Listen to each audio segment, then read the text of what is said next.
way I get a word in. I don't know about that. How's But that? anyway. You never have anything to say. All right, here we go. Hey, everybody. Well, it all is depends if what. Hey, everybody. It's Wednesday night here on Live Long and Podcast, and we are covering Star Trek, the original series, Season 2, Episode 24, The Ultimate Computer, which first aired in 1968. Let's bring in my dad, Ted, who picked this episode. How you doing, Dad? Good, thanks. And how did you enjoy The Ultimate Computer? I thought it was interesting.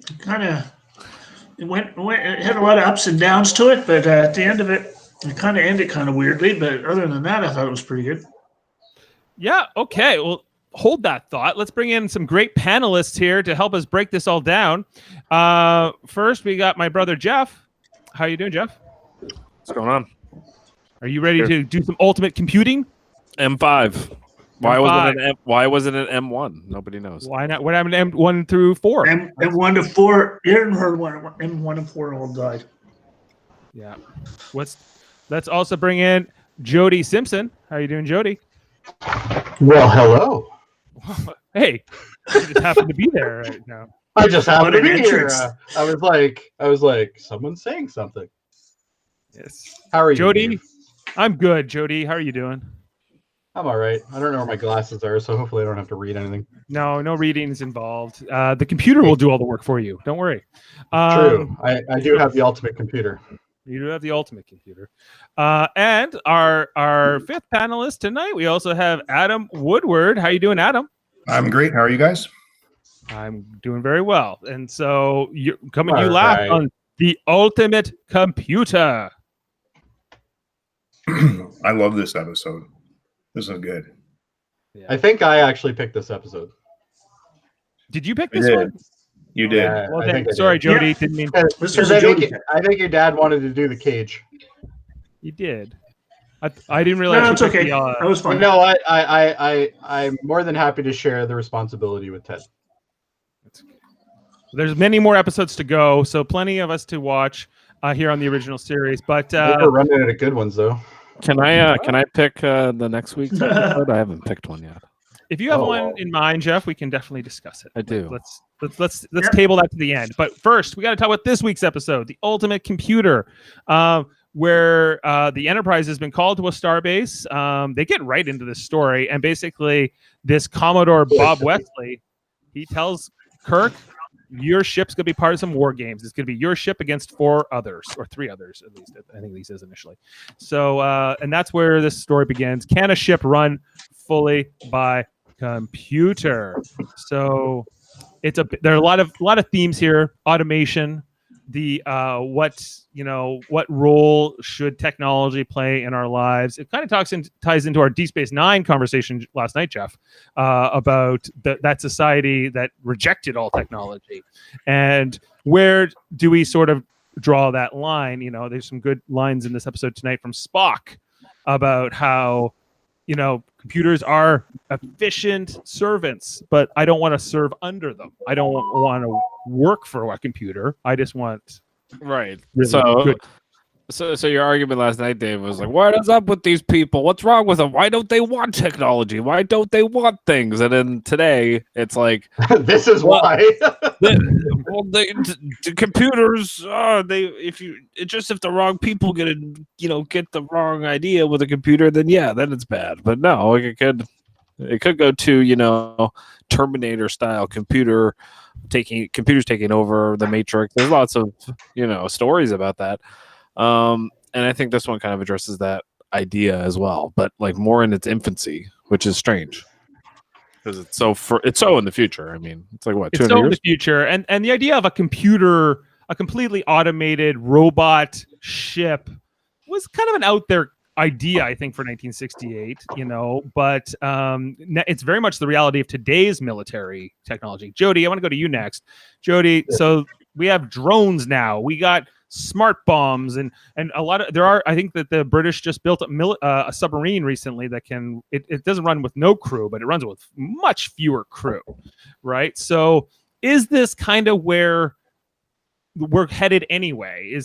Was there some prophecy in this episode? This is the reason why I've worked in IT for 25 years and I won't drive a self-driving car. Right. This is exactly it. Right, because you know that things can go wrong with computers. I see it firsthand constantly. That's your whole job. You fix when the computer breaks. Yeah, if the computers were the ultimate computer, I would be out of a job. Right. That's So really what it comes down you need to. them to be a little bit faulty. Yeah, and Well, this one clearly was, but anyway. well, yeah. What is the role of man? So maybe over to Adam.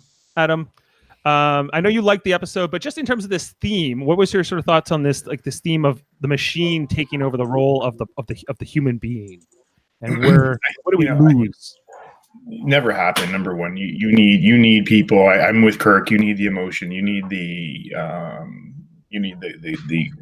rationalism, and to make your decisions work. And they're tools. They're not the be all and end all. And what I loved about this episode, to me, it was like the beginning of all.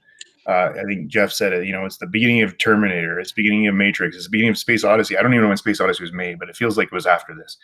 A year after this, 1969. So yeah, it was probably being made at the same time that this episode was being made. Right, but I loved the tie-in to all other pop culture we've seen, where the computer's trying to take over, and here's the bad stuff that happens. I mean, nothing ever good happens with computers taking over. Yeah. Adam, before I want to get back to Dad, but Adam, if only Spock had been part of this effort to undo this powerful AI earlier in his career, if he only had experiences with AI sort of going rogue and trying to kill everybody in the galaxy, it's too bad he didn't go through those things. Yeah, yes, it is. I say that with irony because that's exactly what happened in Star Trek Discovery Season 2, where they had to fight Control. This felt like Spock's already kind of been through this, and this is I know this is not a Discovery podcast, but this was my criticism of the show. Like, you're throwing all this into Spock's backstory that contradicts existing episodes like this. That's true. Yeah. It's true. And you know what? I don't remember having seen this. I was like, listen, the last 3 or 4 weeks with the original series, I have not been overly over the moon about any of them. This one finally was really great. It tied stuff in. Even in Next Gen, the whole reference, and they reference the Daystrom Institute all the time. And now here's the guy. Even this big screw up, he's still got a science institute named after him. I mean, it was pretty amazing. So loved it. Again, we can go further into it in a minute. I'm sure you have more questions. And you're right, Dave. I get the inconsistencies all over the place with Discovery, but I think you just got to take it. Doesn't exist, Dave. It's not in the canon of the It exists. So It's in the canon. it's But not. It's just This is my nitpick with action Discovery. show. This is why this is my nitpick with the show, because they said it 10 years before that they put these characters so interweaved with these Enterprise characters that there's all these inconsistencies that drive me crazy. But let's go to somebody who won't care about any of that. Dad. Now that's a segue. Yeah. This episode, That's a segue. what did you think of Richard Daystrom, the doctor who invented the ultimate computer, the M5? I wasn't impressed by old Daystrom there. I thought he was a little bit defensive on his system, and he could have helped them out of this quicker, but he didn't. And I wasn't impressed with Daystrom's moves on this episode. He caused this whole ship to be destroyed. I couldn't help but thinking, Dad, too, that last week we watched Two Morns for Adonais, and that we had heard that Kirk or Shatner would not be in a scene with Michael Forrest because he's taller than him. But Daystrom is taller than Kirk or Shatner as well. Tall. That guy's tall, but I felt like he was like crouching down at times. That's why Kirk was on the main level of the bridge, and he was up on the by the consoles, so he was even exaggerated, even being more tall, so it wouldn't look like, oh, that's why. It's because he's they literally like stood that far apart and talked for the majority of the episode. Right. So you're saying that Shatner definitely had a hand in making sure that the tall guy didn't make him look bad. Oh my God, it's that guy. Oh, sorry, I just looked something up. Yeah, I don't think he wanted to stand right beside him. I also noticed in this episode there was a lot of McCoy and Kirk like scenes where they're just like talking. Like there's a whole like it's about a 2-minute. There's about it's about a 2-minute one shot of them just walking down the corridor very, very slowly, stopping all the time because the set's only so long to talk to each other, continue to walk, stop, really have a good face to face, keep walking like that, and that's all one shot. You know, it's like I think it's like a minute and a half long.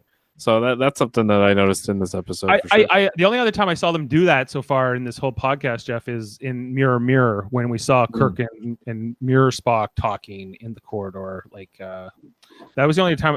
Generally, they don't do walk and talk in the corridor scenes. Like it's a good. I did notice that too.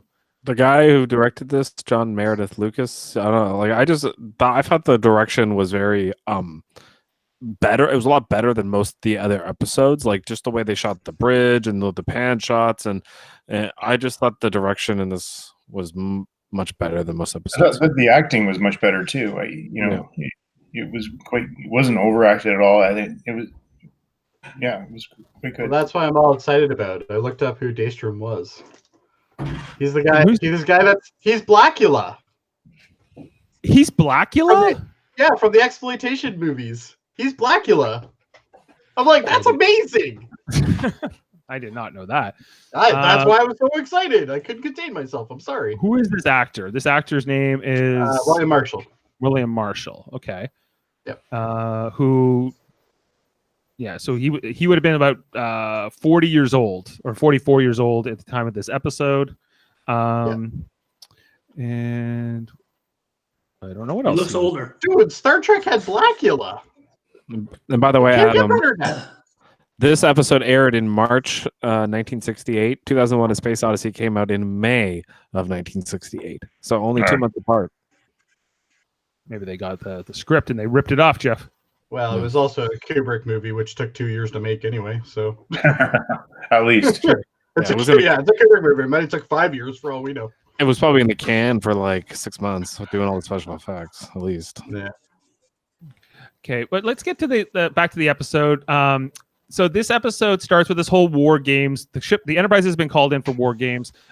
Jody, do you remember the other time they did war games in Star Trek, which I guess would be in Next Gen. In Next Gen, right? They did Next Gen where they gave Will his own ship. Yeah, it was Will and Worf against the Enterprise, right? In that That's one. right. Yeah. Wesley was with Will. Do you enjoy it? Because I Did a disaster happen? Kinda. They actually got attacked by another race, and at the beginning, the Ferengi attacked them, right? The Ferengi ended up attacking them, yeah, in the middle of their simulation. See, every time like the whole war game. Something always bad happens. The war game premise to me is something that definitely can. It's always fun. There's always like something neat about it. Yeah, if it actually just played out for what it was, it'd be boring. But it always turns out. That's right. If they just said, "Oh, we're going to test the computer and he's going to fly us around," like no one wants to watch that episode. Okay, but in the original series, right? Not unlike the Next Generation, they don't go like computer and then the computer talks back to them, right? That's right. It does sometimes. Well, the computer that's in their little like loungy area thing, he can talk to that technically. Okay. Sometimes they talk to the computer, but they don't do it as often in the original. Okay. The original is always talking to them. Right. So it goes to say here that Daystrom invented the voice of like the computer, like that multifunctional like thing, because that's kind of what this Daystrom thing that he invented was. They needed to take all the human kind of decision making out of it, right? It seems like it was out of control, so they needed to take that out of it. But that's basically ends up being the Majel Barrett computer voice later on, I think. Well, it also helps if you sleep with the person who makes the show. That helps too. It helps. So anybody else on this? The concept itself, I think, is interesting. But then it's all this whole thing about automation. What can because I think at the time in the 1960s, like this was already happening. Car plants, auto factories, different things a lot of jobs were being replaced. And I think that but that isn't that progress? And Kirk saying, Well, why would I? the 60s in robotics were something that we're starting to really get evolved, right? Like, I'm sure this plays into some sort of social commentary as well. I'm sure Adam looks like he's just busting to tell us that, but see, well, listen, I think that everybody's got their hesitancy and their reservations about getting into anything that's completely controlled by a robot, or a computer. I mean, myself, I would love a car that would drive me around. I'd love that. I'd get so much done, as long as I could take over, right? But it's that whole wanting to be able to take back. But the problem is, there's always a chance when you can't take control back. That's the problem. That's the thing with these stories is that. And the other issue we have is, like, for instance, when they were talking. I don't know if you guys ever watched the original things where they were trying to get the Tesla certified for use on the roads and stuff like that. And the one senator is like, well, what happens if it's given a decision of, does it kill the little baby on the right or does it kill the old man on the left? And it has to do one of those two things. What does it do? Right? Well, this is kind of what you have with this thing. What does it do when it thinks it sees an enemy? What's it going to do? Is it going to always fire? Yeah, it's going to strike, right? So what is it going to do? Well, it blew up an entire, what was it, an oil thing or something they said? Some sort of... It was like a robot freighter at first, and then... Yeah, some sort of robot freighter or something, yeah. So it destroyed that first, and then they're like, oh, well, big problem. But you also, I can't remember who said it, but one of you guys said it where they're like, well, why, Daystrom got, an institute named after him and stuff like that. Well, when you think about it, he's testing this. This is one of the many things that he did, right? So, just because you have one failure doesn't mean that, you lose credibility for everything else you've done, so. Yeah, it's like Thomas. I guess it depends. It was only 50 people, guys. Kirk kills more than that in like a season anyway. It was a whole starship. It was 1,500 people. Wasn't it 1,500? I thought it was only like each ship has 450 people. Roughly. All right, there you go. But I don't think it was one ship versus four. I don't think it was his fault. I think it was it was reckless of Starfleet to make Kirk install this thing on his ship as like a test, and then they didn't really go through all the, trials and troubleshooting that they probably should have with this M5. The Federation is evil, and the Federation screwed up. That's what I think. But Jeff, I got a question for you on this. Does Daystrom is his pursuit here noble? Because his idea is that, we shouldn't be, man should not be dying in space or on some alien planet, fighting for the Federation or for exploration. Like that's not a good use of human life. That human life should be pursuing more intellectual pursuits and things like that. And so if you can automate this, it's better. If you can have a starship with a crew of 100 people, that's better than a starship of 400 people. I've always thought it was kind of ridiculous that, in Star Trek, a lot of the time is wasted, like fixing a plasma conduit or something. And I'm just, why couldn't a robot do that? Like, why do you need a person? Seems like you should probably use robots for certain things. That's what the exocomps are for. Exocomps. I was just going to say this. Yeah, that's what the exocomps are for.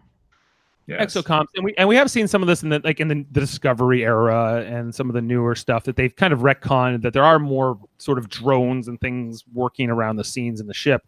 But I have found it odd, especially in retrospect, to consider that why would you put this many people on a ship? Doesn't it seem like more than you need? This isn't nearly as bad as Next Gen.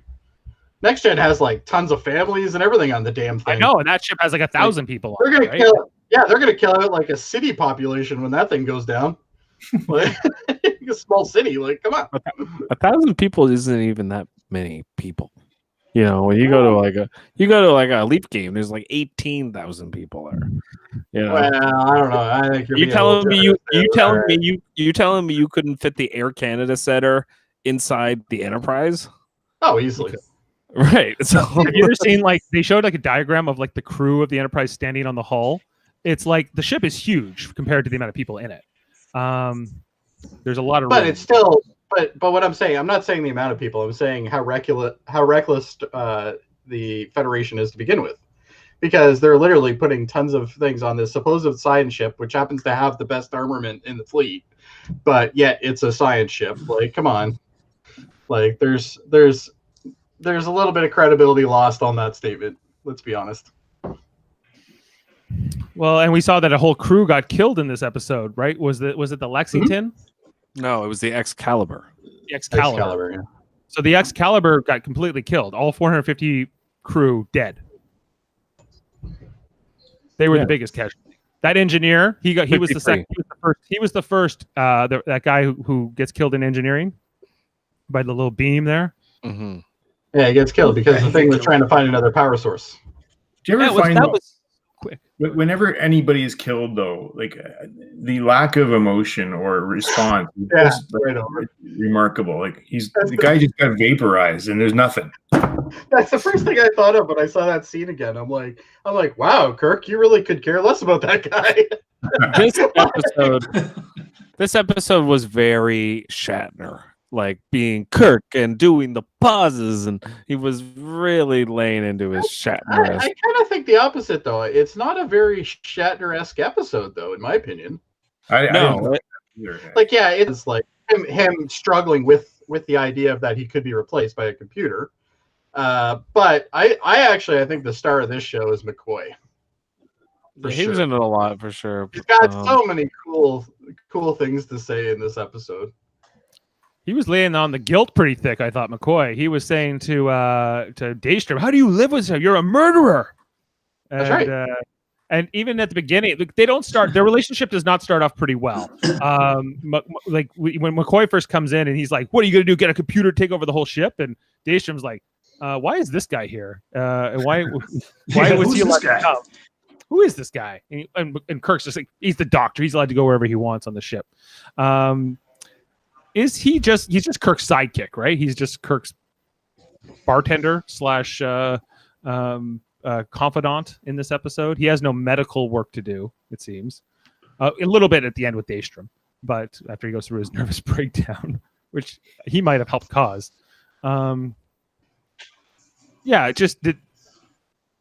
Is McCoy more annoying, or does he serve a purpose in this episode? Is my question.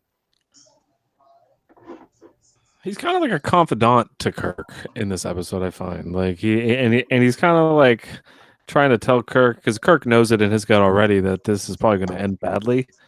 And then he's also at the same time kind of like trying to have this like philosophical discussion with Spock about whether like computers are, better or worse than humans or something, which like Spock basically doesn't even want to get into it. McCoy he's like, here's my opinion, screw off. Spock gets to. Right? Is McCoy a little harsh at Spock, because Spock didn't invent computers? No. But he's not thrilled that Spock's is not objecting more to this concept of a computer automating the ship. He's angry at the fact that Spock can't have the emotion that everybody else has. That's really the angerment. It's the anger of the fact that he knows he should be angry, but he's not, and that's right. And that's, I think, the biggest issue that McCoy has. Right, but he has that. Spock has such a sick burn in this episode when he says to McCoy, he's like, "If we analyzed your brain, it would be like." He says something like, "It would be filled with illogical assertions or something like that." He says something like that to him at one point, and I'm just like, "Oh, that was a pretty sick burn," and he just walks away. Like Spock does that a lot. He's kind of like. He says he has no emotion, but he always likes to do those little digs because he's like, "Screw off, McCoy," Yeah. I look at McCoy as being be the moral compass of this story. He's the guy that says straight out he doesn't like it, and he knows that it's going to be an issue. Like, I always imagine there would be like a satire of this where, Spock would be on one shoulder and McCoy would be the other one. And he's the two angels of really fighting with Kirk. I mean, because, McCoy is the extreme, right? The outrage, you can't do this, the world will explode or something really bad. Well, actually, Captain, look at it this way. Yes, this will happen, but it's not all bad. Like, there's definitely, he's the two, identities of the captain, I think, and they're just the extremes that bring. And then Kirk is the moderator right down the middle. I'll take my my advice from both and come up with a plan. So you need the McCoy to be that extreme person who will give the worst case scenario and call it all out there. and then Spock is brings things back, but not loses that emotional side to it. But we don't want to be that either. So you got to go down the middle.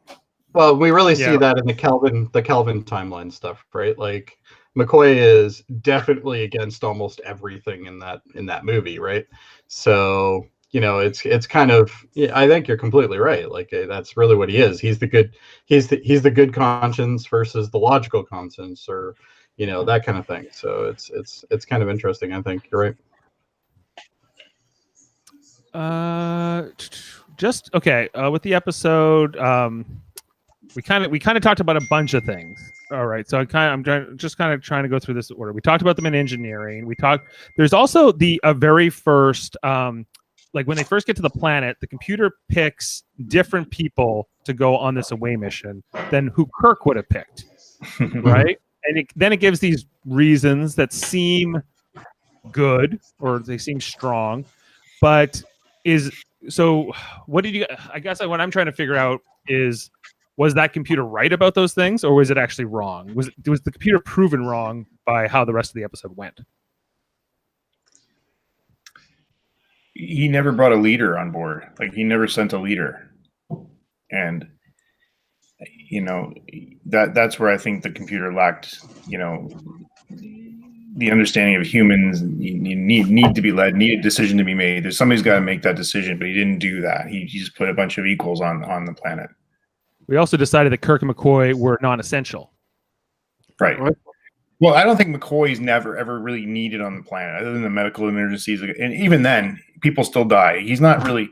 He's there for that personality check, I think. But my God, man. The army puts medics in every platoon, but you don't see them on the front line. Like there's, and that's the same thing with McCoy. Like he's a medical officer. He wouldn't be down there. Like that doesn't make much sense. Oh, we actually got somebody commenting right now. Well, when you really think about it, away teams in Star Trek never should be the captain or any senior officer whatsoever. It should really be the lower deck type people going on the away missions because they're more expendable. And they could just report, Gotta remember, though, it's a television show. No, I understand that. I understand. Television show. I get that, but in reality, that's probably what it should be. Yeah. We're analyzing it 50 years after it was made, and we're trying to be just very critical of what's happening. But the fact of the matter is that they were the stars of the show. If they went to a planet, they had to go. Yeah, right. No, and that's the reality, and that's the reason why Will Riker was on every. Yeah. Dad, couldn't they bring more security guards with them? They had. That guy who got vaporized. Like I don't know if he would have been a good star for the show. We got a question. Yeah, the question is, why don't they bring security with them, or at least more security? In this case, though, they do. They do, but they could bring more. That's all. There is a lot of red shirts have been killed over the years. There is one episode we've covered where they brought like 8 of them. Yeah, and it was like 8. You're going to carry a crew of 400 people. That's Miri, isn't it? Yeah, it might be Miri, or it was another one like that. No, it wasn't Miri. It wasn't Miri. How long did it Miri reference? How long are we in this episode today? Because how long did it take him to mention? I tried to bring that Miri reference in. 31 minutes. A half hour. Thank you, Jody. I tried. Yeah, 31 minutes. Favorite episode. Jeez. Yeah, but okay. Then better than Miri. After they have, yes, it is. After they had the that like initial thing with the who was going on the away mission, that's when they get the sneak attack, and this is the first of the war games. This goes fine. This is against just the 2 ships, Excalibur and the Lexington, and that's where the Enterprise, under the control of MI5, easily bests them in this first fight. It goes fine. It's just fake phasers. What changed, though, is what I'm trying to figure out. Well, okay, we'll get to that. But I guess what happened before that was that Mr. Commodore, what was his name? Commodore Wesley. Bob Wesley, if you will. Wesley. There's never been a good Bob Wesley. You knew him at the Academy. There's never been a good Wesley in Star Trek. Ever noticed Bob that? Wesley, Commodore. He outranks Gene Roddenberry's middle name, Wesley. Yeah, he loves that name, Wesley. But he calls Kirk Captain Dunsel after the first war game. which Kirk can't even deal with it. He just walks out in a little bit of Oh yeah, he's mad. He's mad when he sees that. Yeah. Right. And then they have to explain to him what they go, what's a dunsel? And it's a naval term of something that's a part that's completely useless. So basically, Mr. Wesley It's here, like an appendix. Yeah, it's a useless component. Yeah. it's a useless component. He called It's like an Kirk appendix. useless. Was that a little mean? You know what? Somebody needs to put Kirk down a couple pegs. I don't have a problem with this. Yeah. It's the military. They put people down all the time. In reality, how much does Kirk really do? Like, come on. Like, Spock comes up with shit. Fucking McCoy comes up with shit. He picks the wrong Everybody comes up geologist with to go on the away mission. That's what All Kirk does is pick the pretty girl. That's all he does. Like, let's be honest. Well, he does get them out of this situation, but yeah. So Mr. Captain Dunsel, and then that's where. There's Jeff. McCoy. So Kirk runs off, and this is where McCoy shows up with a couple of green beverages to help him out here, I guess. Help him deal with this disgrace, right? But it's over this drink that they kind of realize that Daystrom is trying to recapture past glory. That he was really successful at an early age, but hadn't sort of had a big success since then, and that his obsession with finding a second win made him cut corners, I guess, under the development of MI5, right? Because he used his own memory engrams to program the thing to make it more human, but he made it too human. Because my question was, after that first war game with the Lexington and the Excalibur, why does MI5 like turn on them? Why does it destroy that freighter? Why does it end up destroying the Lexington or the Excalibur? I'm sorry, it's the Excalibur that gets destroyed. Because I couldn't follow that part of the story. It seemed like they explained, I think, at one point that the MI5 becomes like basically frightened, and that it's not just like this like logical AI, that it kind of has emotions, and that's how Kirk eventually breaks it. Once again, Kirk convinces a machine to kill itself. This is the second time now, guys. This has happened in the original series where Kirk talks a machine into self-destructing. Kind of crazy. But we've talked about this before, because I think this is like you said, the second time. But isn't it more logical for like Spock to do that? I know, it's always Kirk. Kirk gets everything. Kirk gets top billing. That's just how it works. Okay. He just gets anything that's important. He gets, and then that's why I think Wrath of Khan was such a big deal. It was because Spock got the big moment, and everyone was like, finally. I think. But one thing about that, though, I mean, even why Kirk should have had that line is that he's got the emotion. He's got the Spock doesn't have that emotion, right, to turn that M5 into killing himself, essentially. And I think that also they recognize the relationship between Daystrom and the computer, because remember, I think didn't we learn that Daystrom had put his consciousness into or his morals, his synapses or something. Yeah, it's based on his thought, essentially. Yeah. So it's really a human in M5, essentially. Yeah. Right. This is also done in sci-fi. If you put a human in a computer, you just get an evil computer. It's kind of like the movie Transcendence, when like Johnny Depp ends up being in the computer, and then it's like, is it really Johnny Depp, or is it, a mass murdering like AI? And the answer was both. See, I always think of the movie The Lawnmower Man. Oh yeah, The Lawnmower Man. That's right. Terrible movie, but right. But premise. Computers and technology are something to fear. It's sort of like the main theme of all these stories that we've been getting for a long, long time. That we got to be careful with AI, and we've heard it today. We've heard it in today's society about how AI, that people like Bill Gates and these other people have, and famous and very notable scientists have said, if AI can't get the vaccine because Bill Gates is going to track me. Would you be okay with like nobody flying a plane, just a computer flies the plane? That's basically what happens now. There's just guys. But isn't that what happens now? There's just a human there to take over in case something goes wrong. Yeah, and they land the That's plane. right. They land. Well, it's not all automated, but yeah, there's a chunk of it that is for sure. I don't think people would fly if there was no pilots.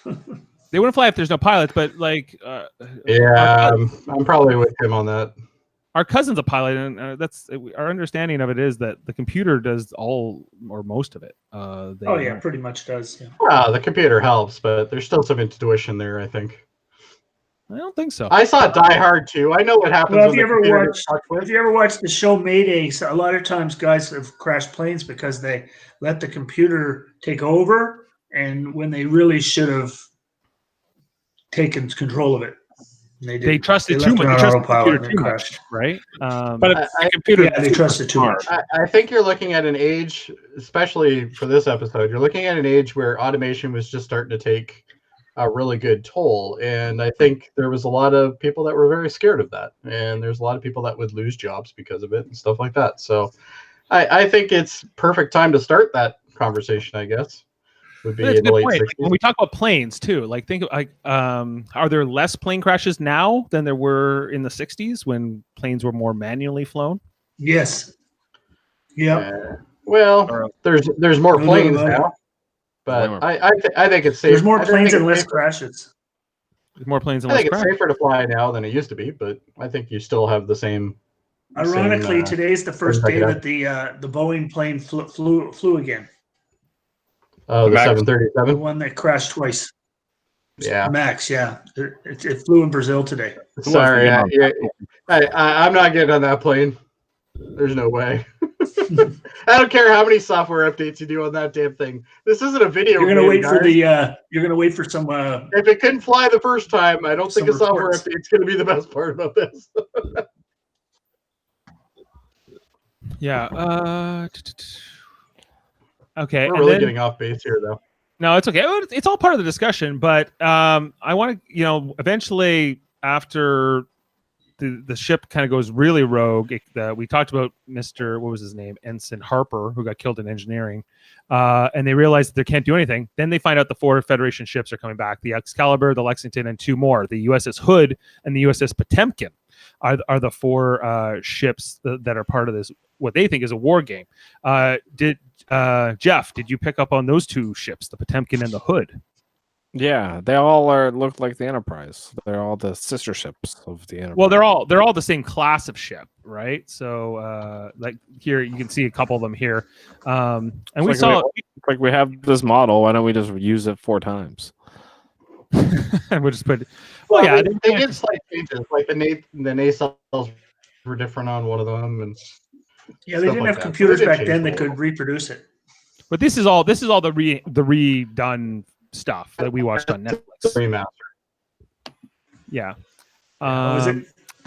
But Jeff, the Potemkin, or the whole group, right? The Potemkin and the Hood were 2 ships that Riker served on in his career, William Riker. But not these particular 2 ships, like just the same. So they were like the Sound Potemkin like B or ships like from the Second World War. the Hood A. Yeah, well, these 4 ship names, I don't know if this will come up in fun facts, but I would like to know if these 4 names were picked for a reason: the Lexington, the Excalibur, the Potemkin, and the Hood, along with the Enterprise, of course. So, are they just World War II ships, Dad? You're saying? The Hood was for sure. The Yeah. Hood sunk the Bismarck, which is a big German destroyer. So that was its famous thing. But it's about the world building, about establishing the fleet, what the Starfleet is, what the Federation is, all these kinds of things. I think that's why I gravitate towards this episode among some of the other ones, because it adds to that. I think the introduction of Daystrom is a great addition here into this lore, because he's like the brilliant man of his time. He's I don't want to say Steve Jobs, but he's more of a Bill Gates type, or a Wozniak, or some. He's like a brilliant mind, right? He's like a prodigy. One of the like Kirk compares him to Einstein and Sitar of Vulcan, whoever that was. Kind of like an Elon Musk. Kind of like an Elon Musk. Yeah, but what happens is his computer is too good, and like we mentioned, it kills the crew of the Excalibur. And Mr. Commodore Wesley, he's not too thrilled. He's like, Kirk, what are you doing? Pull off your tack. You're killing people. So I think at least like 600 people died in the course of this fight, right? With the Enterprise versus the other 4 ships. Could they not have run away, or could like they seemed like they tried to for a little bit, or they could have gone in 4 directions once they realized this wasn't going their way? But it's maybe there's just no time for that, or the episode was going too quickly. The Potemkin was a World War I era battleship. World War One. Okay. Yep. And the hood was actually sunk by the Bismarck, but once the hood was sunk, then a whole bunch of other ships surrounded the Bismarck and sank it. There you go. There you go. Right. See, and, we're instructional too. In 1941. I think 1941. Okay, do you know what? I skipped over something. I didn't understand. When Scotty and Spock are trying to like reroute the controls before the battle, and it doesn't work because the M5 is 2 steps ahead of them or whatever. Why does Daystrom react like he does? He goes, no, and he tries to like stop them from doing it. Because they're going to stop his creation from being tested. But he knows that he has to shut this thing down by this point. Yeah, this is after the guy died. Yeah. Does he really though? One person? You know how many people died testing cars? Like, yeah. Yeah. I don't know. He talks about how he doesn't want people dying in space. He just got a guy killed in space. I guess acceptable losses, maybe. Was he afraid that this computer was going to lash out and kill them, or in retaliation? I don't think so. I think that he was starting to go into that, breakdown. The madness was starting, and he wanted to protect his creation. And I don't think there was a lot of rational thought at that point. What's going on? I mean, I think it was more of a protect the kid type thing, right? Protect my child, because he treats this thing like it's his child, and then we after the first battle, or the first part of the battle, when they've clearly killed many people have died. He pleads with this computer, which is kind of like talking to himself, right? And I thought that this was maybe one of the and then his subsequent sort of breakdown from that. Did good performance? I would say it was all right. From the guy. I would say it was. Yeah. Just I like wouldn't that say it was incredible, but it was passable. I thought the writing was good. Was like what stood out more than his performance. He wasn't bad, but wasn't great. Well, now that I know he's Blackula, he's totally gone up in my books. But listen, I think that given the time and what kind of shows were on TV at the time, and to show this kind of emotion and he did a great job. Like, you definitely know he was unbalanced. Yeah. And we don't see him again, right? He didn't come back to the show after this, did he? No, he didn't. Okay, because I've heard about Daystrom throughout all of Star Trek, like the Daystrom Institute, which is a place named after him. Yeah. And I've never. Was this your first viewing, Adam, of this episode? Yeah, it was, and that's why I was surprised too. But he was a great man, or revered, it seemed to me, in Next Gen, and now he must have done something after. Like he must have, or he invented like 20 years earlier in his life. He had invented some new computer system that was revolutionary. Yeah, what was also cool about that one of his dialogues, he's talking about having to do lectures, and I need to do more than just be some guy who did something 20 years ago. Yeah, he didn't do anything else in Star Trek. However, originally in the TNG episode Booby Trap, Leah Brahms' character was supposed to have the surname Daystrom, and it was supposed to be her great granddaughter. That would have been him. So if Leah Brahms had been related to Daystrom, what I guess, like it would have been. I don't know if they needed to do that. I'm glad they didn't. It seems like it would be forced to. But we know your favorite character on Star Trek Picard worked at the Daystrom Institute, Dr. Girardi.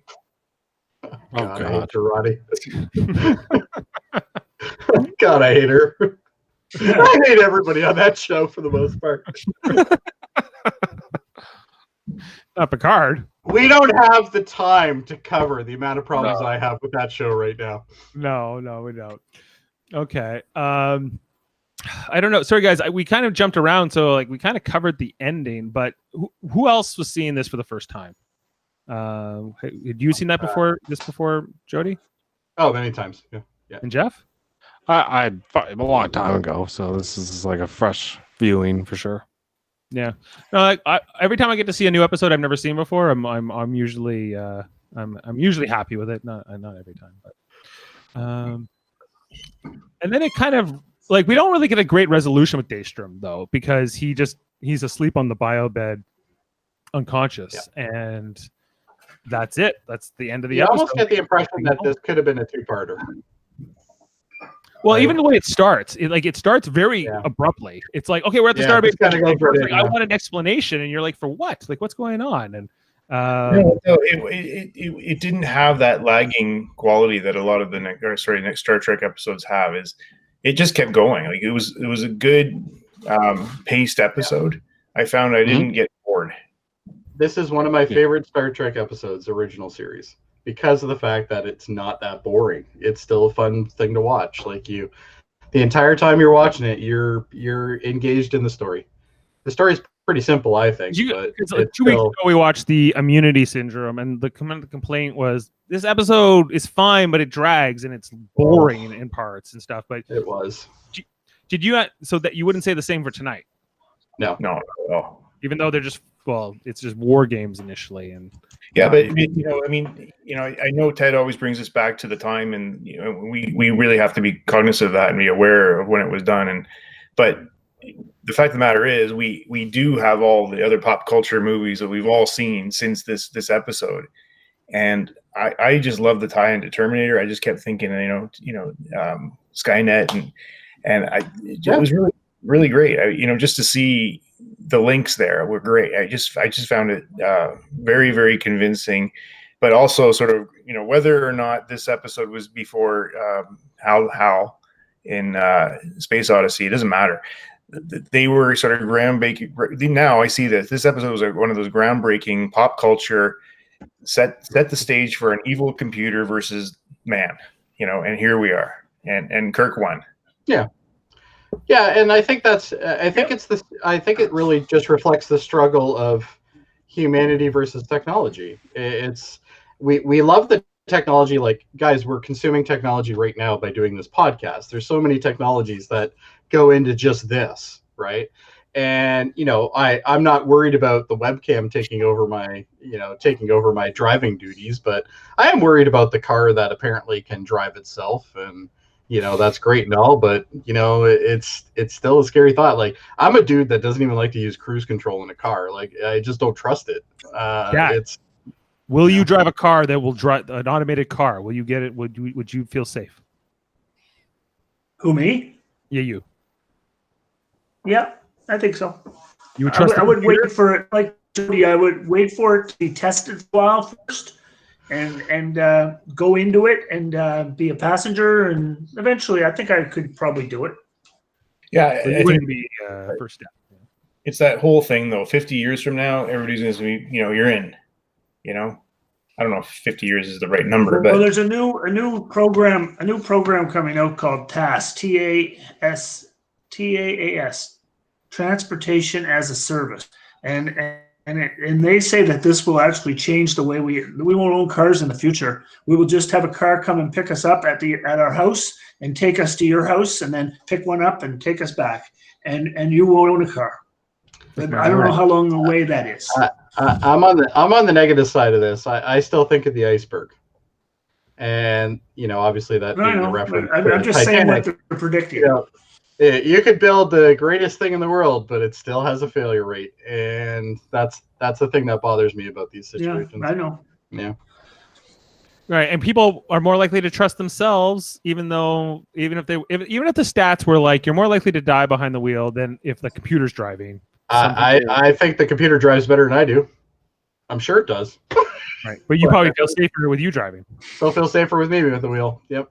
Yeah, and I think that's always going to be a choice. Like even Yeah, I think it's a very trust thing, right? that you have to override that computer.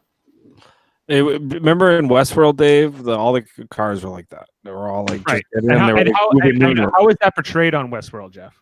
They have like moving living rooms. Basically, you get in these like pods, and they drive you wherever you're going. Right, but on that most recent season of Westworld season 3, which you and I covered over on Super Mater Brothers podcasting, go check that out. Plug. We saw that those automated cars that was in Shanghai, right? That was the city that most of that takes place in. They were everywhere. They were in every city.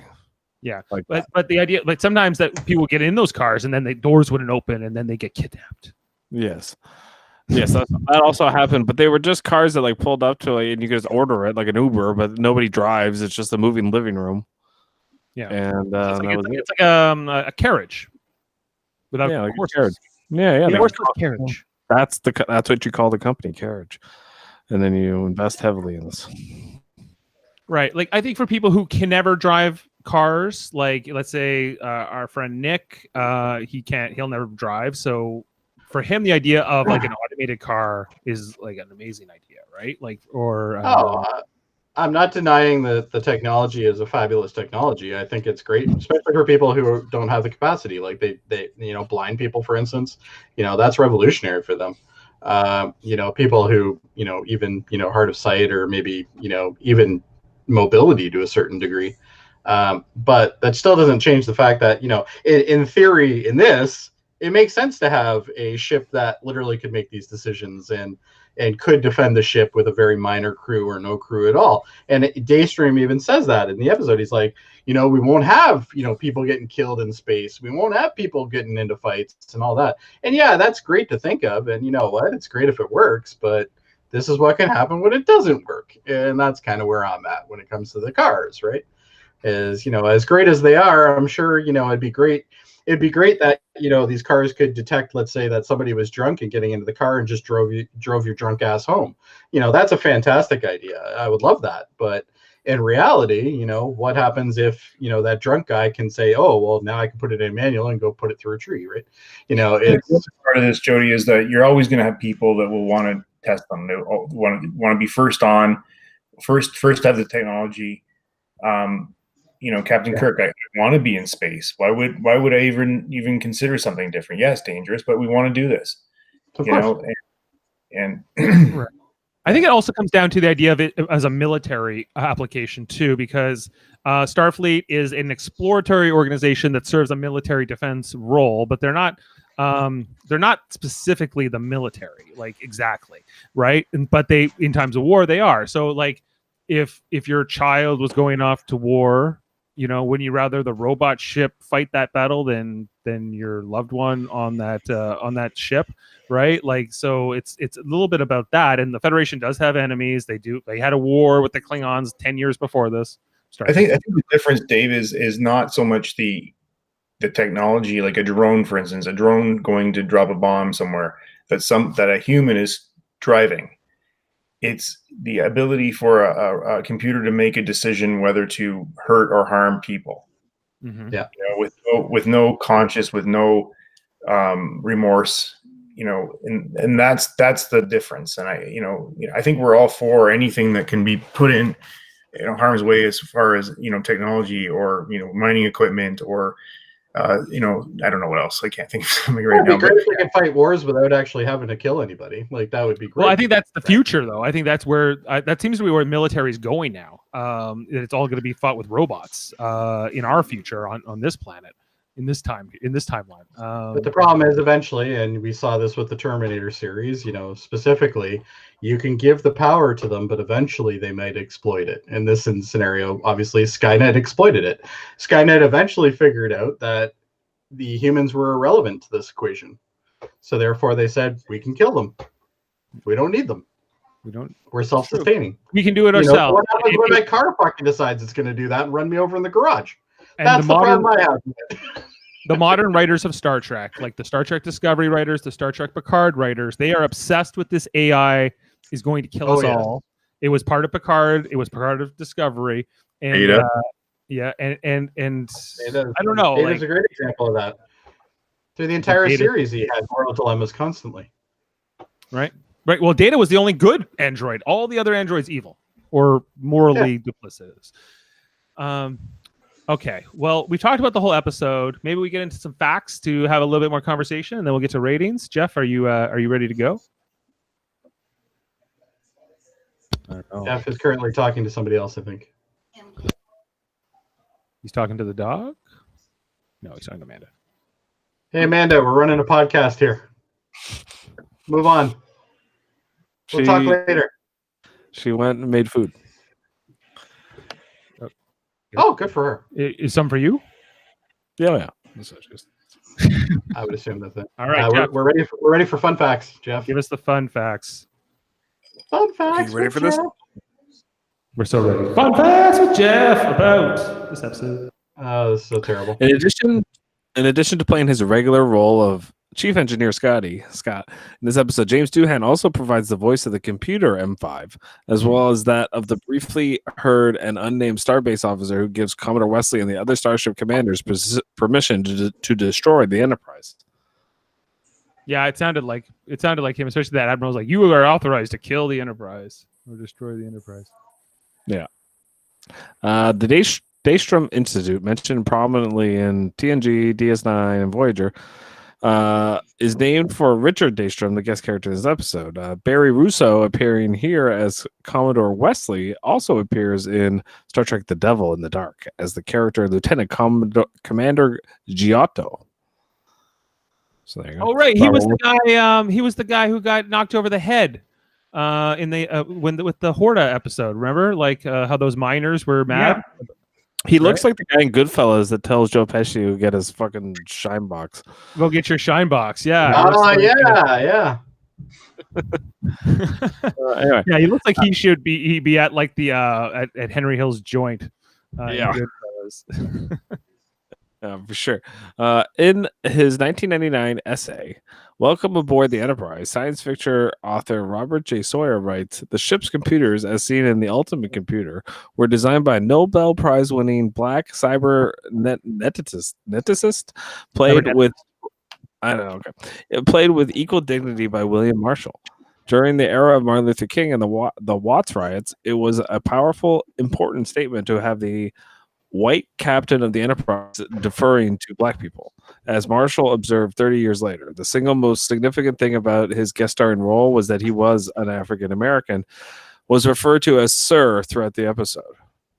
I didn't even really talk about that.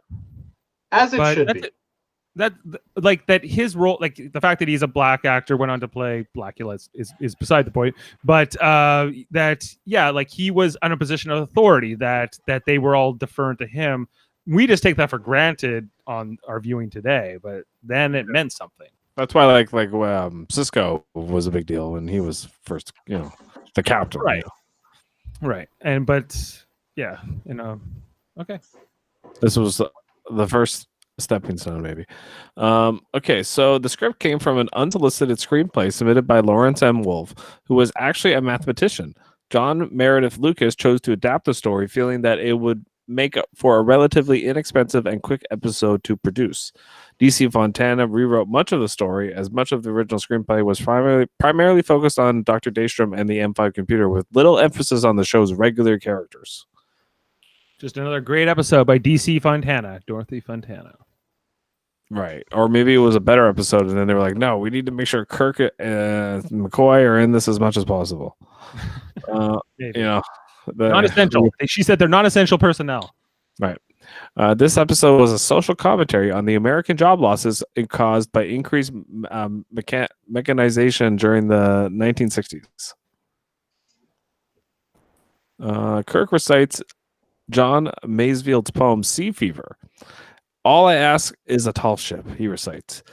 It again in Star Trek V, The Final Frontier, the worst movie ever. Quark paraphrases it in Star Trek D69, Little Green Men, and it appears on the USS Defiance dedication plaque. So there you go. That was one of the better moments where he says, all I need is a tall ship and a star to guide it by, and that something about feeling The wind in actually my back. sailing the ship. Yeah, I thought that was some good dialogue. There was a lot of great dialogue in this episode. There is. It's well written. Spock mentions that there is nothing in 23rd century computer technology to replace a starship's medical officer.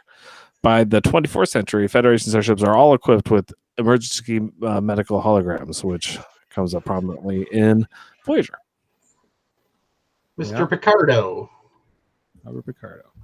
When Commodore Wesley observes the Enterprise from the Lexington, this is the only time in the series that the audience sees the Enterprise from another ship. Interesting. Oh, the only time. That's right. That is a fun fact. The That was the M5 funnest of fun facts. reacted as it did because it did not want to be shut down. A similar theme would be explored 2 months later in 2001: A Space Odyssey. Commodore Wesley's high-backed command chair appears to be the same one used on the ISS Enterprise's command chair in Star Trek Mirror Mirror. So they just repurposed. Commodore. They repurposed a lot of stuff on Star Trek. Another awesome episode. Even actors. The remastered version replaced the stock footage used in this episode. The space station, now named Starbase 6, used images of Deep Space Station K7 from the Troubles with Tribbles episode in the original broadcast. In the remastered version, it was remodeled to look like Starbase 47, as seen in Star Trek Vanguard series of novels. The Woden, which used footage of the SS Botany Bay from Star Trek Space Seed, was redesigned as an Antares type vessel. The crippled USS Excalibur, which reused footage of the USS Constellation from Star Trek The Doomsday Machine, and the space battle were redesigned with new computer-generated images. Whew, okay, that was a long one, but yeah, we didn't get a great look here at Starbase 6. Like, only was briefly in the episode, but kind of cool. Is it? Why are all the Federation star bases looking like just like big dicks? You know, like I don't get it. No, they're mushrooms, Jeff. What do you know? Yeah, well, that's what. I think it's the influence of the mycelial network.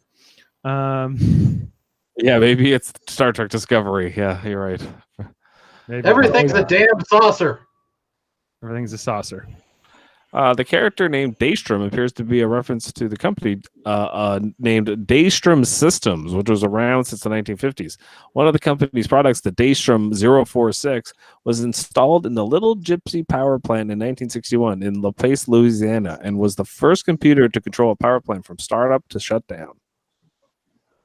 There you go. There you go. That's where the name comes from. Okay. This is the second time Kirk tells McCoy he would like to be on a long sea voyage. The first time happened in Balance of Terror. Right. Yeah, he talked about this sea. I was like, did he talk about this in that episode and this episode? And was that also a DC Fontana episode, the Balance of Terror? It most likely was. This is also, by the way, the fourth time Kirk has talked a computer to death. He also does it in The Changeling, The Return of the Archons, and I Mud. There you go. And we watched 2 of those already. So this was the third. Right. He'll do it again. The evocative music by George Denning, composed for Star Trek Metamorphosis, was reused when Kirk romanticizes about sailing on a tall ship. Like sailing, even though he likes riding horses more. Yes. Okay, and finally, a similar question. Computer control versus human control arises for Captain Picard in the Next Generation episode Booby Trap, in which the Enterprise is caught in an ancient booby trap. The booby trap presents a situation where, as a ship caught in the trap tries to fly out, the trap absorbs and powers itself from the ship, while reacting to it and counterbalancing the ship's engines. This counterbalancing prevents the ship caught in the trap from moving. One method of escape from the booby trap proposed by the chief engineer is to turn complete navigation and engine control over to the computer and allow it to make the calculations and adjustments faster than the booby trap can react to the Enterprise, therefore allowing it to power out of the booby trap. In that situation, Picard made the decision to take the helm himself, and instead of allowing the computer to take control itself. There you go. So Picard don't trust computers either. No.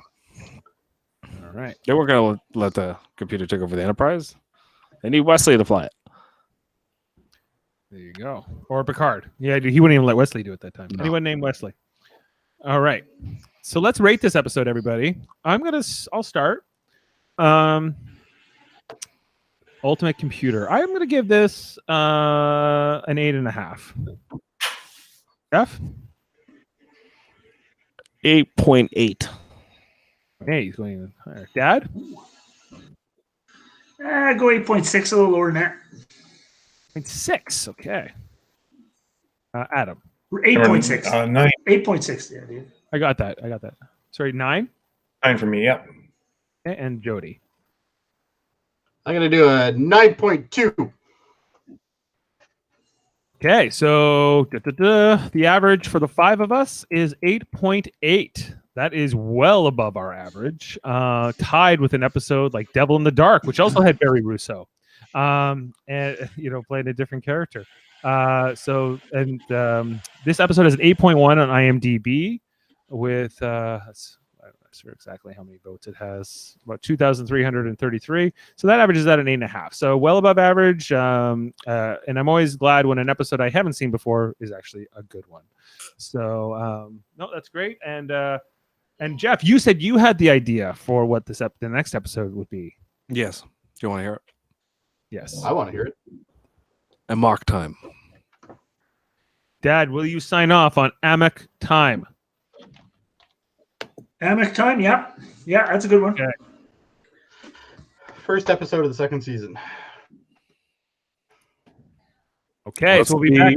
Let's see Spock get his horny on. Yes. We do not discuss it with outsiders. All right, let's bring everyone back in. And yeah, so we'll be back next week to talk about Amok time, where every 7 years you get that itch, Jeff. If you're a volunteer. So Ponfar, as it became legendary within Star Trek, the sexy side of Star Trek, if you will. So we're here to talk about that next Wednesday. Yes. I never want to hear you say that again. I will say it every time now. So we'll be back to talk about that. Also, here on Live Long and Podcast, we talk about Star Trek all week long, or multi-times a all week, Dave? All week, Jody. Can you believe No it? way. Yeah, like Jeff, what do we do on Tuesdays? I think we talk about Deep Space Nine at 9ish. Deep Space Nine. That's it. Yes, of course. At 9 o'clock? Yeah, it's 9 at 9ish. That's the perfect time. It's a great time. Tuesday nights. We're in the second season. Really? You know, we just You're almost saw Cisco get locked in a box last night. So check that out. We're covering every episode in order of Deep Space Nine here on Wednesdays, original series. We'll be back at Amok time. Adam, Thursdays, Star Trek Discovery. 10:20. Yes. 10:20. It's a late one. Yeah. But we're trucking through, and so we'll be starting the first of a two-parter actually this week on Discovery. Tomorrow night we'll be covering the first one, Terra Firma. It's called. Dave, I made a mistake. I took a look what's coming. It's good. You watched like the preview? No. Spoilers? Oh man. I never do it. But I'm ashamed of you. I know. I pressed the button. Yeah. You never click the button before you watch. Never click the button. Never read the comments, as they say. And also, Jody, we're doing something on Saturday night, I think. We are. What is it, Dave? Well, it's our next edition of Star Trek Radio Theater, the season 1 finale, as we're going to be reenacting Star Trek 4: The Voyage Home. And you're there. You're Scotty. No kidding. Yeah, man. So you're Scotty. I'm gonna be. Who am I? I'm the Klingon ambassador. The longest I've ever seen it to load. Yeah. Is anybody else getting this? Is it like slowly loading? It's like literally drawing the screen down. It reminds me of like downloading porn in the 90s. Oh, it did it instantly for me. So okay. It's almost there for me. It doesn't matter. It's fine. Yeah, it's a big. Who am I playing? Scotty. I'm playing Scotty. And the Marine Sergeant. And Doctor Number 4. What's your major malfunction, numbnuts? Yeah, exactly. Hello, computer. Hello, computer. Yes. So check that out on Saturday night. That's going to be the season 1 finale of Star Trek Radio Theater. And our other channels, Super Mater Brothers Podcasting, where we did Westworld, which we talked about tonight, among Survivor and Big Brother. And we have Trivial Debates, where we do our monthly debate battle. Jody, you're hosting the next one of that. And guess what? Oh, yeah, I okay. I got the first contestant booked, Mr. Eamon Mater. Eamon Mater is going to be on this one. Oh, My okay. son, Eamon Mater. So he'll be the Thunderbird returns. Yes, he's a man. He's a grown-up man now, so he'll be competing in that. He still got the blue hair, or did he change that yet? No, he's changed it. He doesn't have the blue hair anymore. Oh, okay. Anyway, so Adam, I want to. on that one? Is I don't Adam know. gonna be Adam on wants to be. Yeah, like we're probably gonna do it at the end of December. So What's the date? Do we have a date? I don't know yet. Later. It's okay. We'll figure it out. We'll figure it out, but we're end of this month sometime. So so we're gonna be doing all that. So excited to bring that. Thank you everybody for talking about the Ultimate Computer tonight here on Live Long and Podcast, and we'll be back next week to talk about Amok Time. And that's it. I want to just have a good night, everybody, and we'll talk to you next time.